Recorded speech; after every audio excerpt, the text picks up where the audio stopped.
2003 সালে প্রথম যখন আমি কবিতা লেখা শুরু করলাম, তারপর প্রথম 2005 সালে প্রসাদ পত্রিকায় আমার একটি কবিতা প্রকাশিত হয়। তারপর থেকে দীর্ঘ সময় নানা পত্র পত্রিকায় কবিতা প্রকাশ করার জন্য কবিতা পাঠাতে শুরু করি। সে সময় কলেজে পড়তাম। অনেকদিন এমনও হয়েছে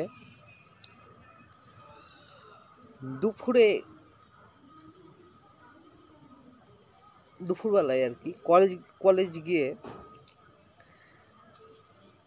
ভাত না খেয়ে 15 টাকা বাঁচিয়ে সাধারণ ডাকে 5 টাকার ডাক টিকিট লাগতো তখন, 3 জায়গায় কবিতা পাঠিয়েছি। তারপর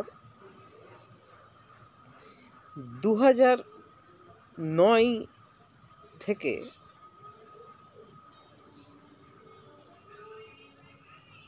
আর সাধারণ ডাকে কবিতা পাঠাতাম না। তার কারণ অনেক ক্ষেত্রেই কোনো উত্তর আসতো না,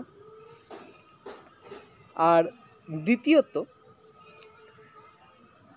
আমার কবিতা পৌঁছেছে কিনা সেটা আমি জানতে পারতাম না।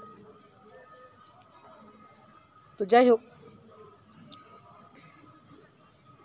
2009-এর পর থেকে রেজিস্টার করে কবিতা পাঠাতাম। তখন 22 টাকা 27 টাকা এরকম খরচ হতো কবিতা পাঠাতে একটা পত্রিকায়। তো হঠাৎ কবিতা লিখতে লিখতে, কবিতা পড়তে পড়তে, কবিতার ইতিহাস জানতে জানতে অনেক রকম কবিতা দেখলাম, অনেক রকম সময় দেখলাম। বাংলা কবিতার ইতিহাসে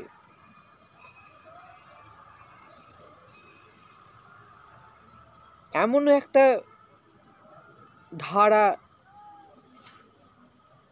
দেখেছি আমি। বর্ধমান বিশ্ববিদ্যালয়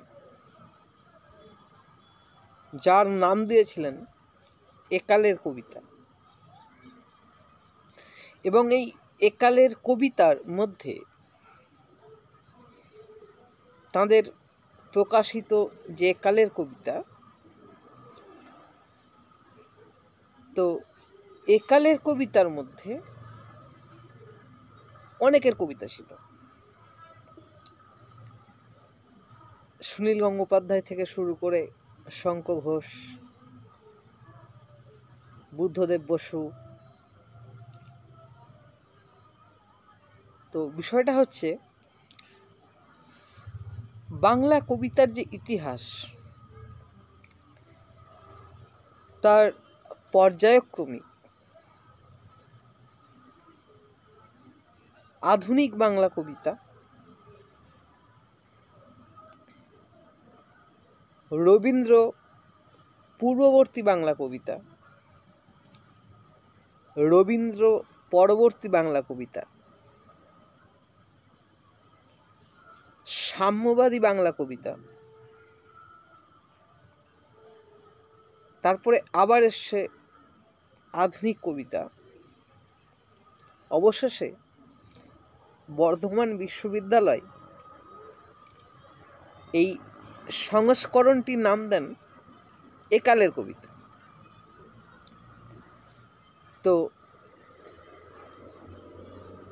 হঠাৎ আমার মনে হয়েছিল যে যারা আমরা এখন কবিতা লিখছি তারা অনেকেই বলছেন এটা উত্তর আধুনিক কবিতা। আধুনিক কবিতার পরবর্তীকালে উত্তর আধুনিক কবিতা, যাকে বলা হচ্ছে পোস্ট মডার্নিজম। তো মনের মধ্যে একটা দীর্ঘদিন ধরে ঘুরপাক খাচ্ছিল, দীর্ঘদিন ধরে। 2015 সালের দিকে আমার প্রথম মনে হয় যেটা, যে উত্তর আধুনিক কবিতার সময়টা শেষ। যে মুহূর্তে আমরা এখন কবিতা লিখছি, বিশেষ করে আমি যখন কবিতা লিখছি, তখন আমি এর একটা নাম মনে মনে ঠিক করে ফেলি। যেহেতু 2003 সাল থেকে আমি কবিতা লিখছি, যেহেতু 2011 সালে আমার প্রথম কাব্যগ্রন্থ কবিতার বই ধুলো দিয়ে গড়া প্রকাশিত হয়, সেই হেতু আরও অনেক বিচার বিশ্লেষণ আছে। আমি ক্রমশ আমার এই যে ভাবনাটা, সেটাকে নিয়ে আমি নানা রকম চর্চার সাথে, যদিও আমি কোনো ব্যক্তির সাথে চর্চা করিনি, নিজের মধ্যে, এবং পড়াশোনা করেছি। বিভিন্ন সমালোচকের, সাহিত্যের ইতিহাসের, কবিতার ইতিহাসের বিভিন্ন বই অধ্যয়ন করেছি, এবং তারপর যেটা আমার মনে হয়েছে যে আমি যে কবিতাটা লিখছি, এই কবিতার নাম এটাই হওয়া উচিত আমার মনে হয়েছে ব্যক্তিগতভাবে। যেহেতু এটা একবিংশ শতাব্দীর একদম প্রথম দশক, তো প্রথমে মনে হয়েছিল একবিংশ শতাব্দীর কবিতা, কিন্তু বর্তমানে মানুষ ক্রমশ, আমরা ভাষা নিয়ে আলোচনা করলে বুঝতে পারি যে বাংলা ভাষায় জটিল শব্দকে বা রুদ্ধ অক্ষরগুলিকে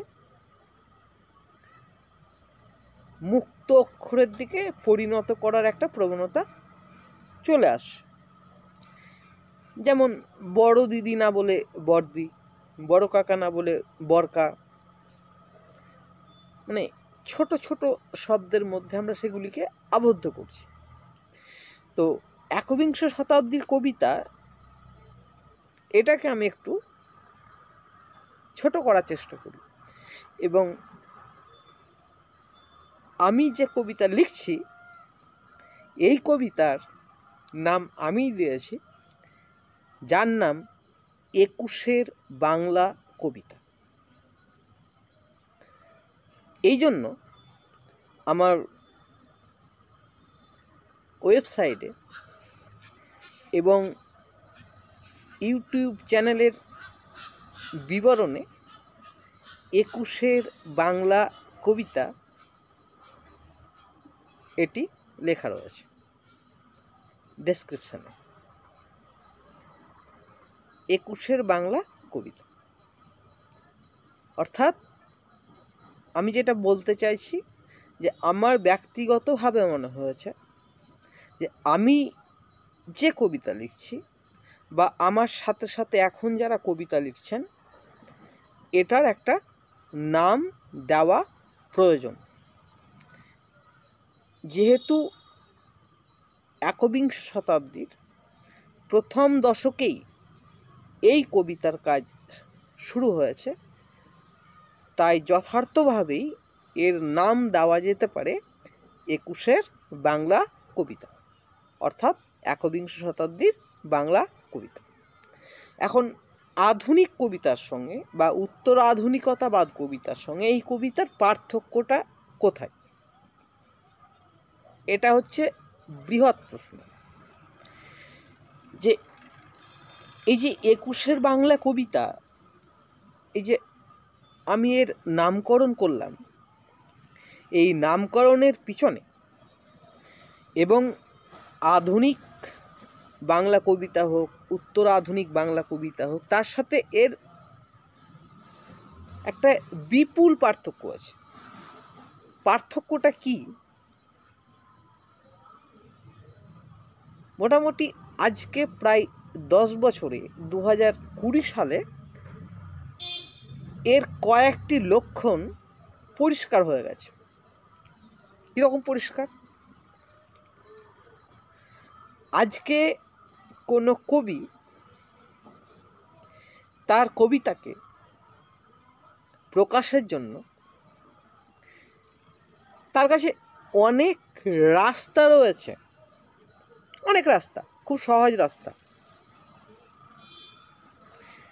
এমন ব্যক্তি আছে যার কবিতা কোনো পত্রিকাতে প্রকাশিত হয়নি, কোনো পত্রিকায় প্রকাশিত হয়নি, কোনো লিটল ম্যাগাজিনও প্রকাশিত হয়নি, কিন্তু তার অনেক পাঠক আছে। এর কারণটা কি? ফেসবুক। ফেসবুকে এমন অনেকে কবিতা লেখেন যারা শুধু ফেসবুকেই কবিতা পোস্ট করেন এবং এর অসংখ্য পাঠক আছে।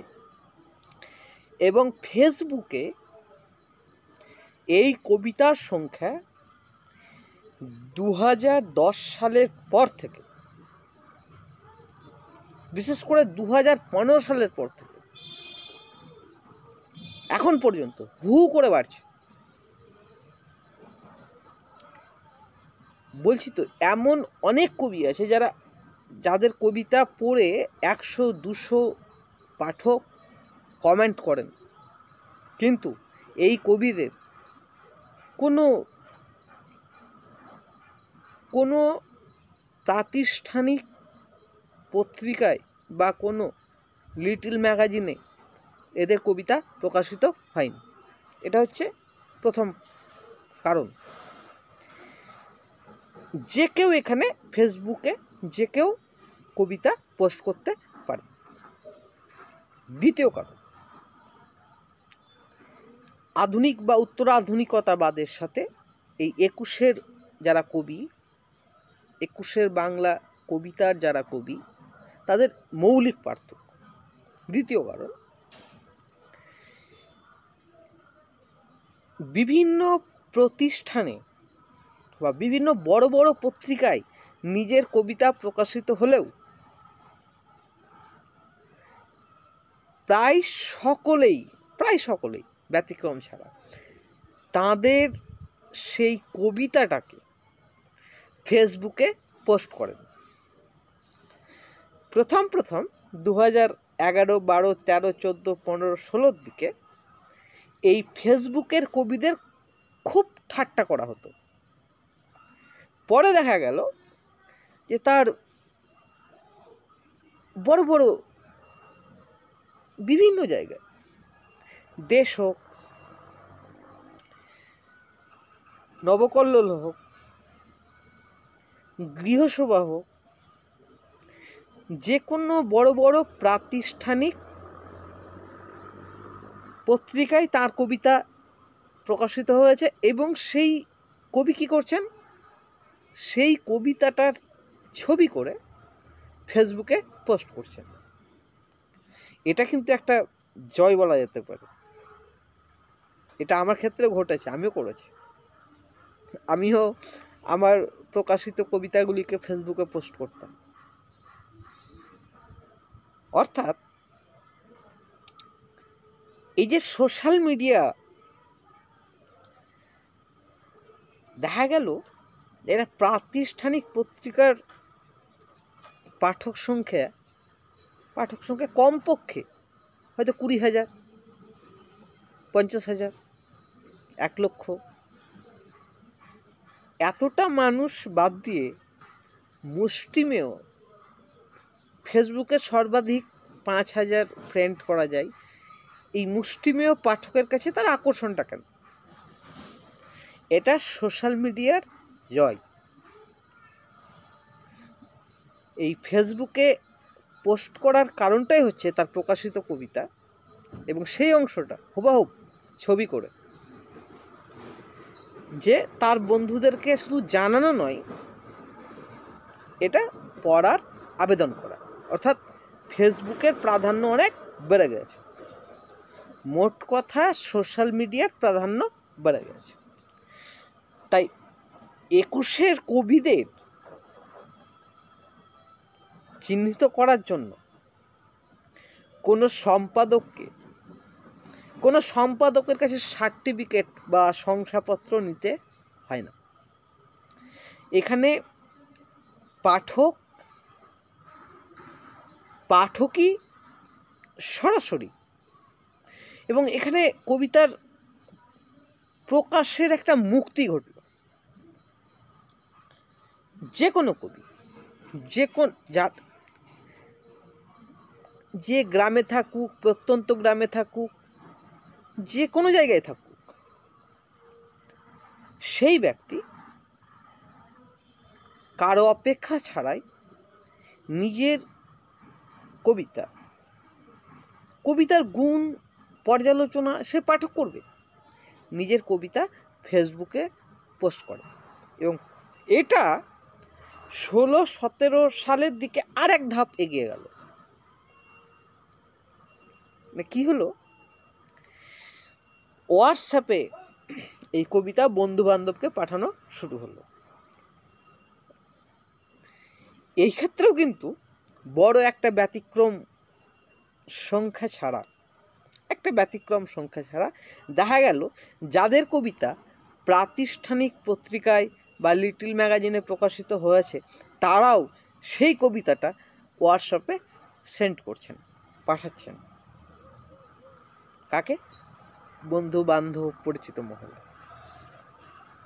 অর্থাৎ কবিতা ক্রমশ মুক্তি পেতে শুরু করল। কার কাছ থেকে মুক্তি? প্রাতিষ্ঠানিকতার কাছ থেকে মুক্তি। যে কবিতা ঈশ্বরচন্দ্র গুপ্তের সময় থেকে প্রাতিষ্ঠানিক সংবাদপত্র, প্রাতিষ্ঠানিক প্রকাশনা এবং প্রাতিষ্ঠানিক পত্রিকা, ইনারাই ঠিক করে দিতেন কার কবিতা প্রকাশিত হবে, কার কবিতা প্রকাশিত হবে না, কোনটা কবিতা নয়। কিন্তু এই 21-এ এটা মোটেই সম্ভব নয়। এমনকি এমন একটা ঘটনা ঘটেছে যে ফেসবুকে বিভিন্ন ধরনের রান্না, কে কেমন রান্না করতে পারে,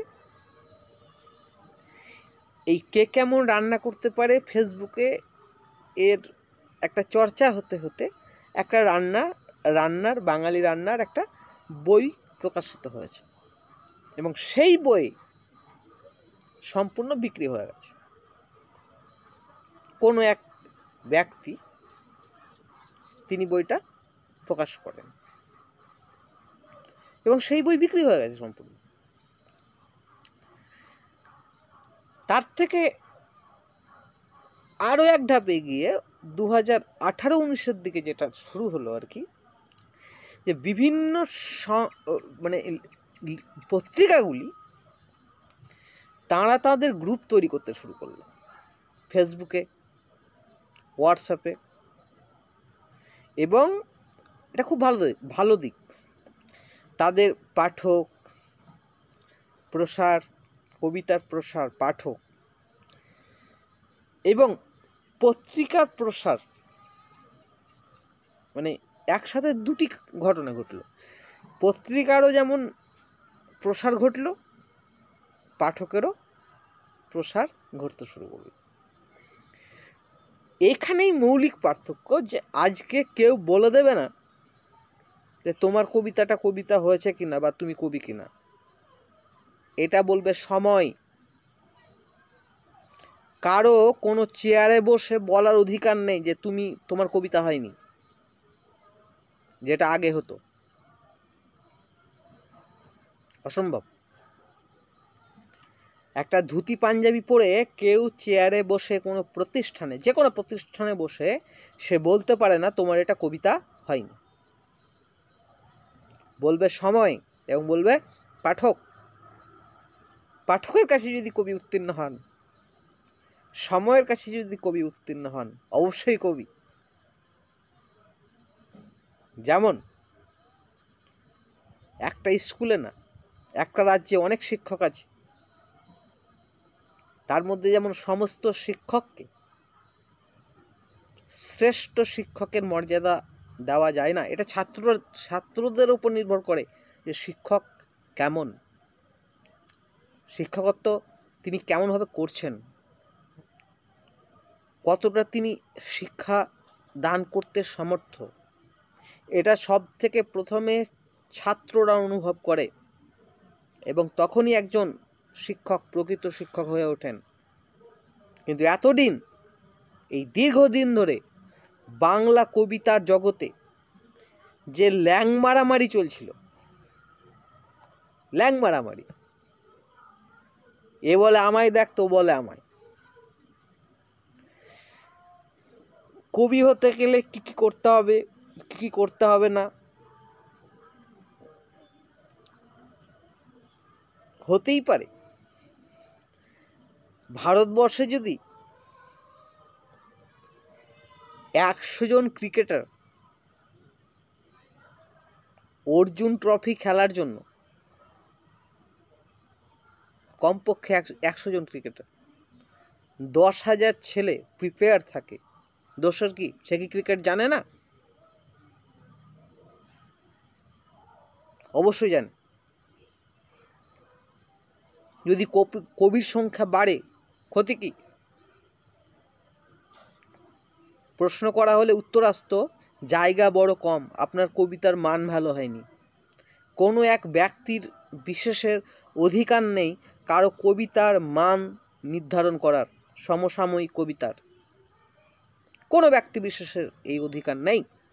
তিনি যতই বড় কবি হন না কেন, যতই বড় পণ্ডিত হন না কেন, এটা বলবে সময়।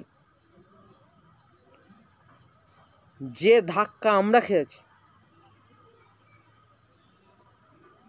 আজকের প্রজন্ম সেই ধাক্কা আর খাচ্ছে না।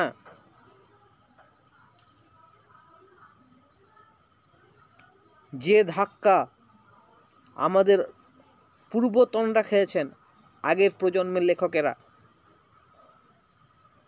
সেই ধাক্কা আজকের প্রজন্ম খেতে চায় না। আমরা খুব বাক স্বাধীনতা বললে লড়াই করি,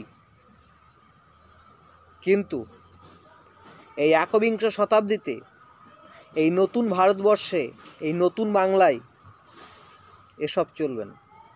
তার কারণ এটা 21-এর বাংলা কবিতা। এখানে মানুষ ফেসবুকে লিখুক, হোয়াটসঅ্যাপে লিখুক, তাঁর কবিতা তাঁর কবিতা ভালো হোক, খারাপ হোক, মন্দ হোক, বিচার করবে পাঠক। তার সাথে সাথে আর একটি বিষয়, কেন 21-এর বাংলা কবিতা আলাদা?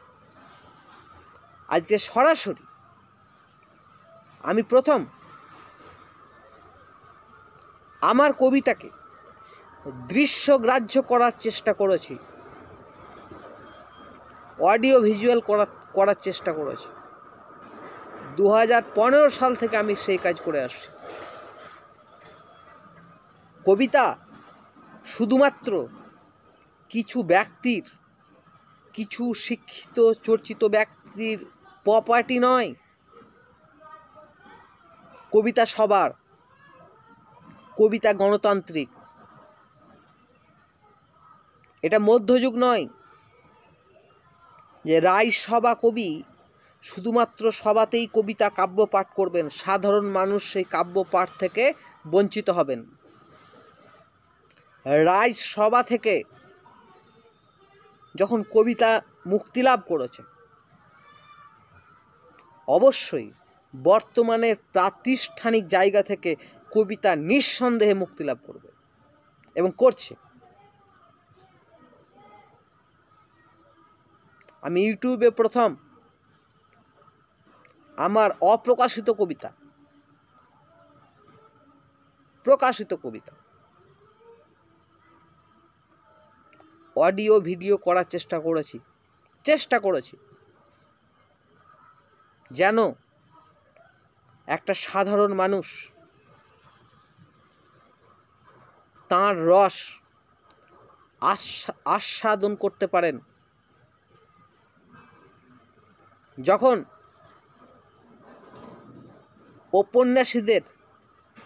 ঔপন্যাসিকদের উপন্যাস সিনেমা হয় তখন জাত যায় না। ঔপন্যাসিকদের উপন্যাস সিরিয়াল হয় তখন জাত যায় না। কি বলা হয়? কবিতা স্বতন্ত্র। কবিতা কারো কেনা প্রপার্টি নয়। কবিতার পেটেন্ট নিয়ে সারা বিশ্বে কেউ বসে নেই। কবিতা ব্যক্তিগত মনের অনুভূতি, কবিতা ব্যক্তিগত মনের প্রকাশ।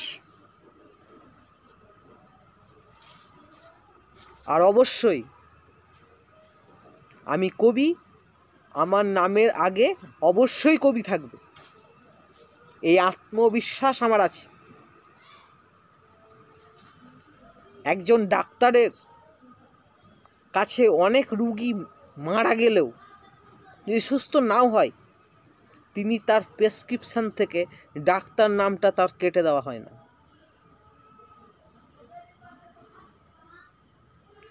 যুগ বদলেছে। এটা 21-এর ভারতবর্ষ, 21-এর সাহিত্য যুগ। 21-এর বাংলা কবিতায় কবিরা অবশ্যই নামের আগে কবি লিখবে। এতে যদি কারো মনে হয় যে রাধেশ্যাম অধিকারী বাড়াবাড়ি করছে, এটা তার কম মনে হবে। বাড়াবাড়ি না, সাচ্ছা বলছি, সত্য বলছি, রং চড়িয়ে মিশিয়ে বলছি না। কবি রাধেশ্যাম অধিকারী ছিল, আছে, থাকবে। এটা আমার কথা না, অন্তরের কথা। 21-এর বাংলা কবিতা যে নাম আমি দিয়েছি, এই নাম বাংলা কবিতার ইতিহাসে যতদিন বাঙালি সভ্যতা থাকবে ততদিন বাংলা সভ্যতা সংস্কৃতির সাথে সাথে এই 21-এর বাংলা কবিতা জীবিত থাকবে। এটা রাধেশ্যাম অধিকারীর বচন। আপনাদের কারো মনে হতে পারে এটা আমার ধৃষ্টতা না, সততা,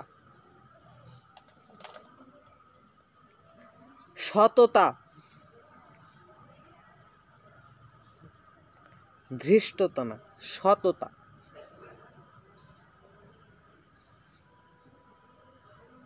আজকে কবিরা স্বাধীন।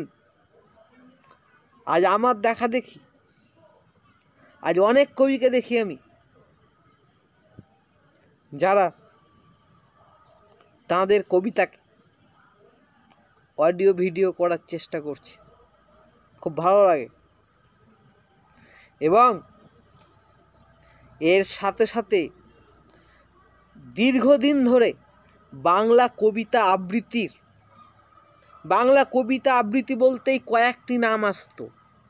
স্কুলে, কলেজে, বিভিন্ন জায়গায় দেখেছি। হয় রবীন্দ্রনাথের আবৃত্তি, নইলে নজরুলের আবৃত্তি, নইলে সত্যেন্দ্রনাথ দত্তের আবৃত্তি। এসেছিল সোজা সাপটা বিষয়। আজকে বাংলা কবিতা কঠিনতর কবিতা আবৃত্তি করতে শিখছে। শুধু কবিরা মুক্ত হয়েছে তাই নয়, কবিতার আবৃত্তিকার গণমুক্ত হয়েছে। আজ কেউ কারো কাছে বাঁধা গোলাম নয়, কিচ্ছু যায় আসে যায় না।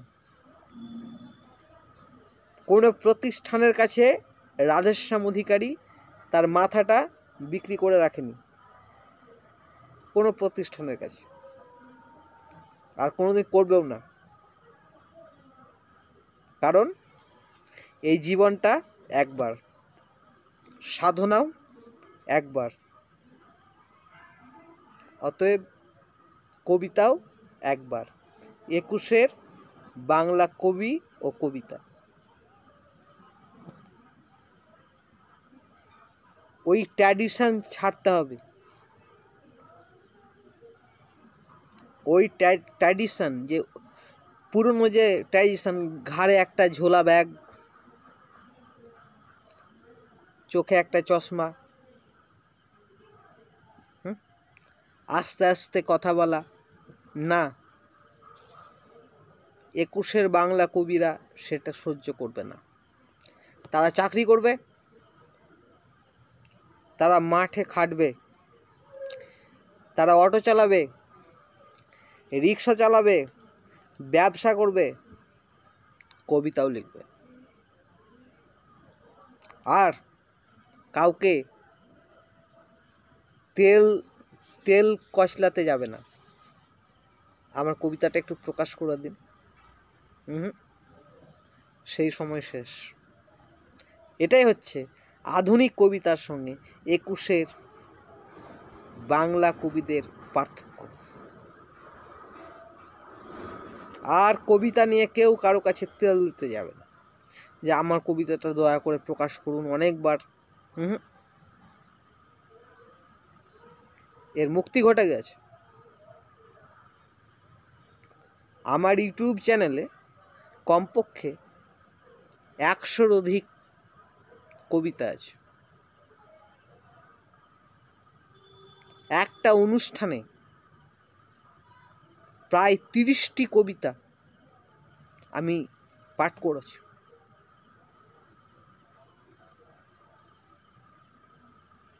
বললাম না, যতদিন বাংলা সভ্যতা সংস্কৃতি থাকবে ততদিন 21-এর বাংলা কবিতা এবং রাধেশ্যাম অধিকারীর নাম ইতিহাসে স্বর্ণাক্ষরে লেখা থাকবে।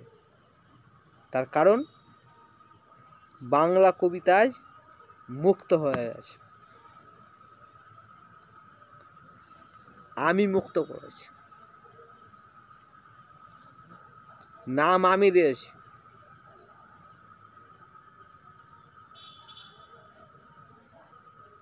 কারো কৃতদাস নই।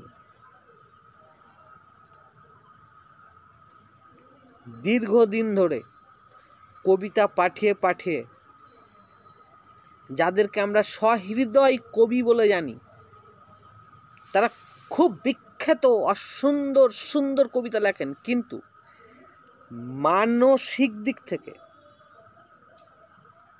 তারা কেউ চান না পরবর্তী প্রজন্ম মাথা চাঁড়া দিয়ে উঠুক। আমাদের কবিতার ভাষা, তার স্বাধীনতা আমাদের আছে। আমাদের কবিতা ফেসবুকে, হোয়াটসঅ্যাপে, ফেসবুক পেজে, সর্বত্র মানুষ অনায়াসে দেখতে পারবে। আমাদের কবিতাকে মানুষ গ্রহণ করুক, বর্জন করুক, আমাদের কবিতার বিরুদ্ধে মন্তব্য করুক, আমাদের কোনো আপত্তি নেই। আমরা পাঠকের, দর্শকের রায় মাথা নত করে নিতে রাজি আছি বা নিচ্ছি। আমরা কোনো প্রাতিষ্ঠানিকতায় তেল দিতে যাব না, কারণ প্রতিষ্ঠানগুলিতে এত তেল সঞ্চয় হয়ে গেছে যে আর তেল দেওয়ার জায়গা নেই। এই হচ্ছে আধুনিক কবিতার সাথে 21-এর বাংলা কবিতার পার্থক্য। এই কবিতা আপনি ইউটিউবেও দেখতে পাবেন, শুনতে পারবেন, আপনি ওয়েবসাইটেও দেখতে পারবেন, আপনি ফেসবুকে তো পাবেনই, হোয়াটসঅ্যাপে পাবেন। এই প্রকাশনীদের মোটা মোটা ধান্দা ইনকাম করা। হতদরিদ্র মানুষ তার সাধনা, কবিতা একটা সাধনা, তার সাধনাকে একটা রাস্তা দেখানোর জন্য যে পরিমাণ অর্থ নেয় সেটা রাধেশ্যাম অধিকারী জানা আছে। প্রকাশনীগুলি কি পরিমাণ অর্থ নেয়, আর বই প্রকাশের আগে কত বড় বড় কথা বলে, আর টাকাটা পাওয়ার পর, বই প্রকাশ হওয়ার পর যেটা ঘটে সেটাও আমাদের দেখা আছে, সেটাও আমরা দেখেছি। আমরা দুইভাবে ঠকছিলাম। প্রথমত আর্থিকভাবে, আমার তো আর বড় বড় বাবার বড় বড় কারখানা ছিল না বা নেই, আর মাস গেলে 80,000 90,000 টাকা ইনকাম হলো। আমাদের যেটুকু সামর্থ্য আছে, না খেয়ে, জামা কাপড় না কিনে, কবিতার প্রয়োজনে বলছি তো, দুর্গাপুজোতে জামা কাপড় না কিনে কবিতার প্রয়োজনে, কবিতার মুক্তির প্রয়োজনে এই একবিংশ শতাব্দী কবিরা অন্তত একটা 4G সেট, এর আগে 3G সেট কিনেছে, শুধুমাত্র ফেসবুকে তার কবিতা পোস্ট করার জন্য। এবং আমাদের জয় এখানেই, 21-এর বাংলা কবিতার জয় এখানেই যে প্রতিষ্ঠিত কবিরাও আজকে আমাদের ফেসবুকে তাদের অনুষ্ঠানের ছবি পোস্ট করছেন, তাদের অনুষ্ঠানের লাইভ ভিডিও শেয়ার করছেন। অতএব 21-এর বাংলা কবিতা মুক্ত, ভাষার দিক থেকে মুক্ত, ছন্দের দিক থেকে মুক্ত, আঙ্গিকের দিক থেকে মুক্ত, ভাবের দিক থেকে মুক্ত, বিষয়ের দিক থেকে মুক্ত, প্রাতিষ্ঠানিকতা থেকে মুক্ত এবং রাজরোষ থেকে মুক্ত।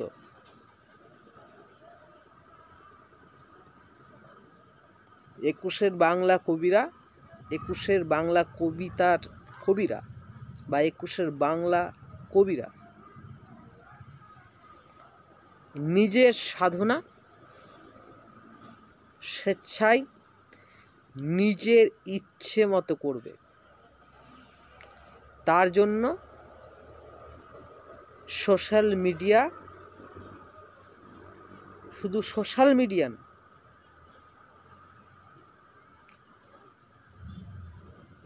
তার সর্বশেষ সম্বল এই কবিরা 21-এর বাংলা কবিতার জন্য খোয়াতে প্রস্তুত আছে। কিন্তু কোনো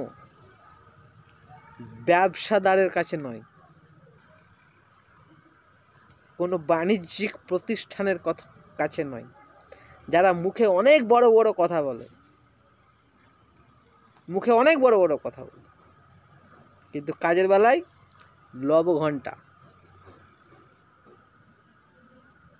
চিরকাল সময় একরকম থাকে না, চিরকাল সময় একরকম থাকে না, সময় বদলেছে।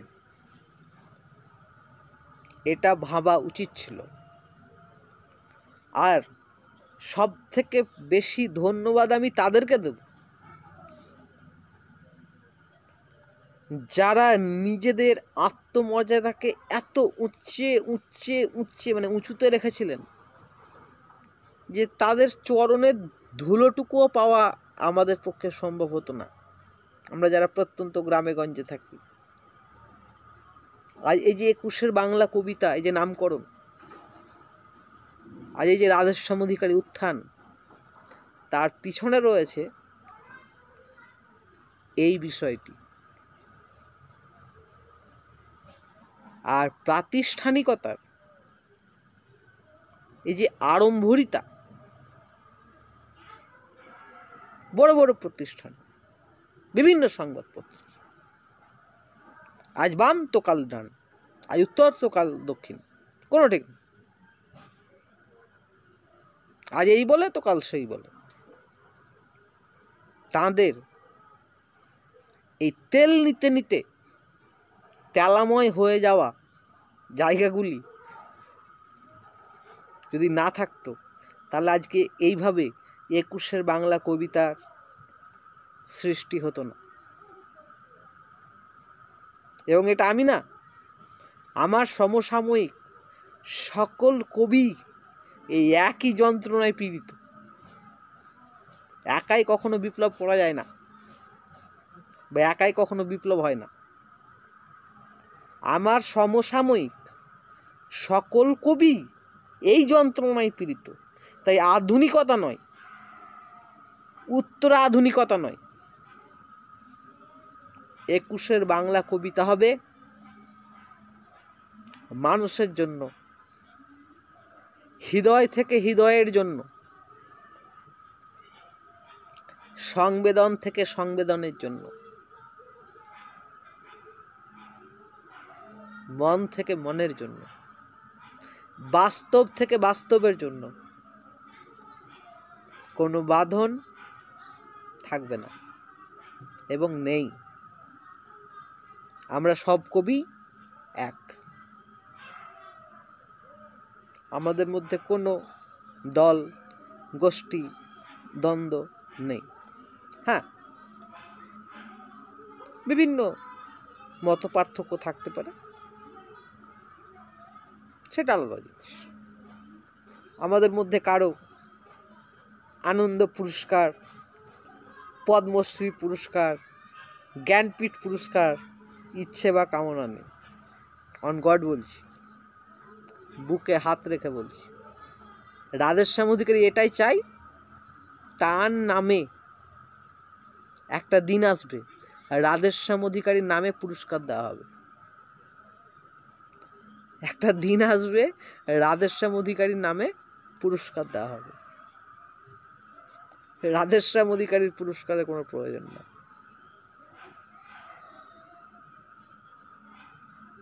একটা প্রবাদ প্রবচন আছে না, লোকে যারে ভালো বলে ভালো সেই হয়, নিজে যারে ভালো বলে ভালো সেই নয়। ওই সব এখন চলে না। এখন লোকে যাকে ভালো বলবে জানতে হবে ও ধান্দাবাজ।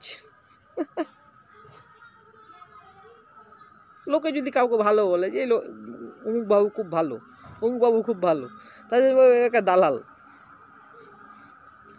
ভালো মন্দ এখান থেকে আসে, হৃদয় থেকে।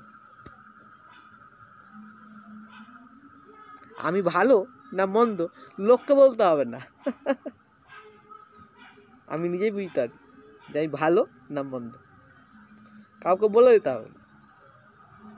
আমার হৃদয় আমাকে বলে দেয় যে আমি কি করছি, আমি কি বলছি।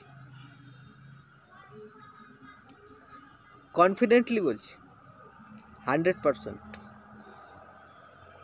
21 বাংলা কবিতা বাংলা সাহিত্যের ইতিহাসে, বাংলা কবিতার ইতিহাসে যতদিন বাংলা সংস্কৃতি থাকবে, এই 21 বাংলা কবিতা ততদিন থাকবে।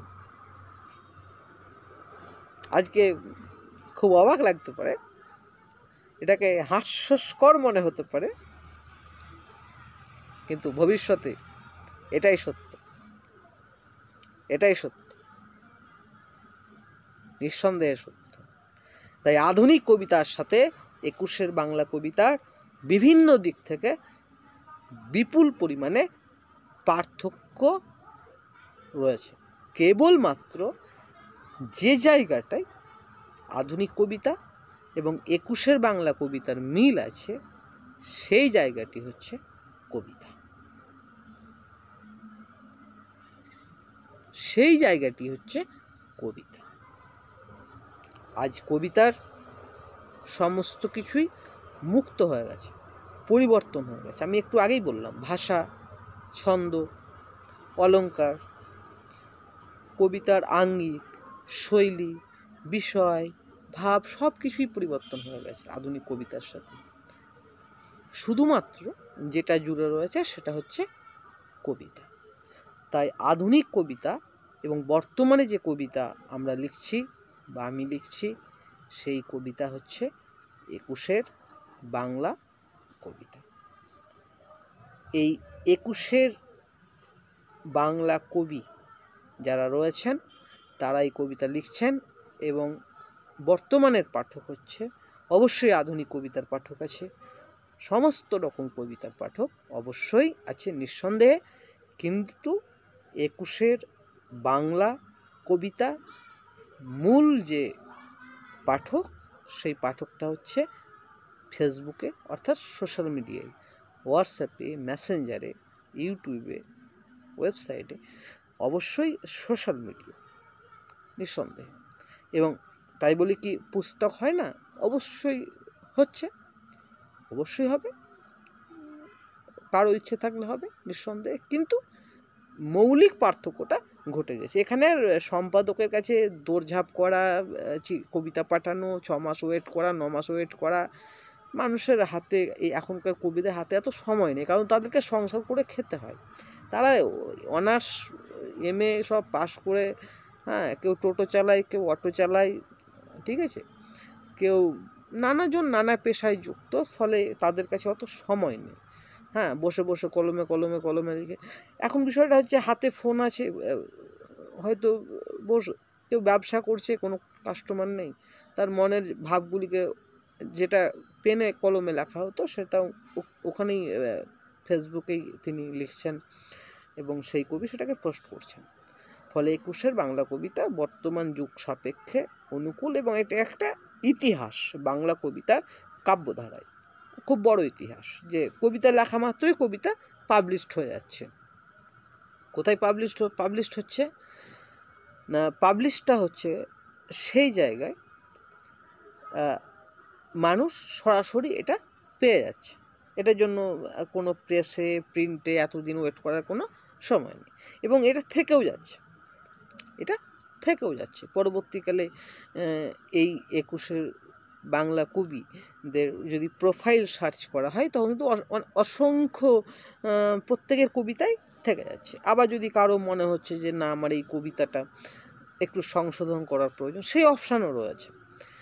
সমস্ত জায়গাতে একটা অপশান আছে। ফলে 21-এর বাংলা কবিতা নিঃসন্দেহে একদিন জায়গা করবে। এবং আমি এই কথাটা বললাম যে রাধেশ্যাম অধিকারী আমার আগে অবশ্যই কবি লেখা থাকবে। আমাকে একজন প্রশ্ন করেছিলেন, রবীন্দ্রনাথ নামের আগে কবি লেখেননি, জীবন দাস নামের আগে কবি লেখেননি। সেই সময় আলাদা, এই সময় আলাদা। এখন অনেক নাম, এখন রবীন্দ্রনাথ যদি নাম সার্চ করা যায় তো অন্তত 50,000 রবীন্দ্রনাথ নাম বের হবে। ফলে কোন রবীন্দ্রনাথ কবি, কোন রবীন্দ্রনাথ কবি নয় বলা খুব মুশকিল। ফলে আমি যেহেতু কবিতা লিখি, আমার নামের আগে কবি থাকবে, এটা আমার ব্যক্তিগত ব্যাপার। কারো যদি আপত্তি হয় সেটা তার ব্যক্তিগত ব্যাপার। এটা সে একটা ঝাল লাগার মতো ব্যাপার আর কি। আমার খুব ইন্টারেস্টিং লাগে। কবির নামের আগে কবি থাকবে না তো কী থাকবে? চোর লেখা থাকবে, চোর রাধেশ্যাম অধিকারী, না ডাকাত রাধেশ্যাম অধিকারী লেখা থাকবে। কবি লেখা থাকবে না? আশ্চর্য ব্যাপার। একজন সন্ন্যাসীর নামের আগে মহারাজ কেন লেখা থাকবে? অবশ্যই মহারাজ লেখা থাকবে। আমি কবি, তো আমার নামের আগে কবি লেখা আছে। আরেকজন মন্তব্য করেছেন আর কি, যে বই ছাড়া কিছু হয় না। অবশ্যই বই ছাড়া কিছু হয় না, কিন্তু বই ছাপতে গেলে তখন পয়সা লাগে। পয়সাটা কে দেবে? 60টি কবিতার বই ছাপতে গেলে ওই 20,000 টাকাটা কে দেবে? সরকার না পঞ্চায়েত না যিনি প্রশ্ন করবেন তিনি? দরকার নেই। মানুষ কবিতা পড়তে পারলেই হলো, আমার কবিতা মানুষের কাছে পৌঁছালেই হলো। যখন যাদের প্রয়োজন হবে বই করার, তারা অবশ্যই বই করবে যখন প্রয়োজন হবে। কে কত বই পড়ে সেটা তো আমরা দেখছি, সেটা আমরা ক্রমশ অনুভব করছি। এটা হচ্ছে দ্বিতীয় ব্যাপার। তৃতীয় ব্যাপার যে ইউটিউব, হ্যাঁ অবশ্যই ইউটিউব। একটা সময় ছিল কবিতা তালপাতায় লেখা হতো, তালপাতা থেকে তুলোর কাগজে লেখা হতো। শ্রীরামপুর মিশন হওয়ার পর থেকে তারপর প্রেসে পাবলিশড হতো। তাতে যখন আপত্তি নেই, তো এখন আপত্তির কী আছে? কোনো আপত্তির কিছু। একজন বলেছেন অহংকারী, হ্যাঁ অহংকারী তো। একজন ছেলে, কারো ছেলে চাকরি করলে তার বাবার যেমন অহংকার থাকে যে আমার ছেলে চাকরি করে, স্বাভাবিক তো। আমি মানুষ, আমার তো অহংকার থাকবেই। অবশ্যই আমি অহংকারী, নিঃসন্দেহে। আর একজন বলেছেন আপনি মানুষের পর্যায়ে পড়েন না। একদম ঠিক বলেছেন, আমি মানুষের পর্যায়ে পড়ি না। তার কারণ আমি যদি মানুষ হতাম, তাহলে বর্তমান যুগে যে পরিমাণ অর্থ বিগত 2003 সাল থেকে আমি আজ পর্যন্ত খরচ করেছি কবিতার পিছনে, নিজের কবিতাকে মুক্তি দেওয়ার জন্য, জনসমক্ষে আনার জন্য, নামের জন্য না, সে টাকায় কলকাতায় একটা খুব বড় মাপের ফ্ল্যাট, রাজার বাজার, নিউ টাউন বা সল্টলেকে হয়ে যেত নিঃসন্দেহে। এতে দ্বিমত বা ত্রিমতের কিছু নেই। ফলে অনেকে আমাকে অমানুষই বলে। অমানুষই? মানুষ হলে এসব কাজ কেউ করে নাকি? আমার ইউটিউব চ্যানেল গিয়ে দেখবেন, অমানুষই তো। আরে মানুষ তারাই, মানুষ তারাই। আমরা মানুষ হবো কী করে? কবিরা কবে কোন কালে মানুষ হয়েছে? হয়নি। একজন বলেছেন আমি নাকি বেশি কথা বলি। আশ্চর্য ব্যাপার। হৃদয় আমার, মুখ আমার, যন্ত্রণা আমার, আমি কথা বলবো তো আপনার এত সমস্যা? আপনার ইচ্ছে হলে শুনবেন, না হলে শুনবেন না। আপনার ইচ্ছে হলে শুনবেন, নাহলে শুনবেন না। 21-এর বাংলা কবিরা ওরকম, একটু কথা বেশি বলে, নিঃসন্দেহ। যাক, এতদিন পর্যন্ত যে প্রশ্ন এসছে যে আমার অহংকার, আমি অহংকারী, অবশ্যই আমি অহংকারী, নিঃসন্দেহে আমি কবির আদর্শ অধিকারী, আমি অহংকারী। দ্বিতীয় কথা, আমি অমানুষ। প্রশ্ন করতে আপনি মানুষই নন। আমি নিঃসন্দেহে বলছি প্রকাশ্যে, আমি একটা অমানুষ, কোনো অসুবিধা নেই।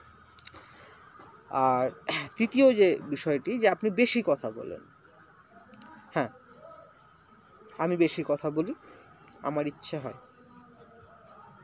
আমি বেশি কথা বলে যদি আমি ভালো থাকি, আপনার অসুবিধা কোথায়? আপনি কম কথা বলুন না, কোনো অসুবিধা নেই, সব ঠিক আছে। 21-এর বাংলা কবিতা এইভাবেই চলবে, এবং 21-এর বাংলা কবিতা যতদিন থাকবে, এই বাংলা সংস্কৃতি যতদিন থাকবে, 21-এর বাংলা কবিতা, কবির আদর্শ অধিকারী ততদিন স্মরণীয় থাকবে, নিঃসন্দেহে।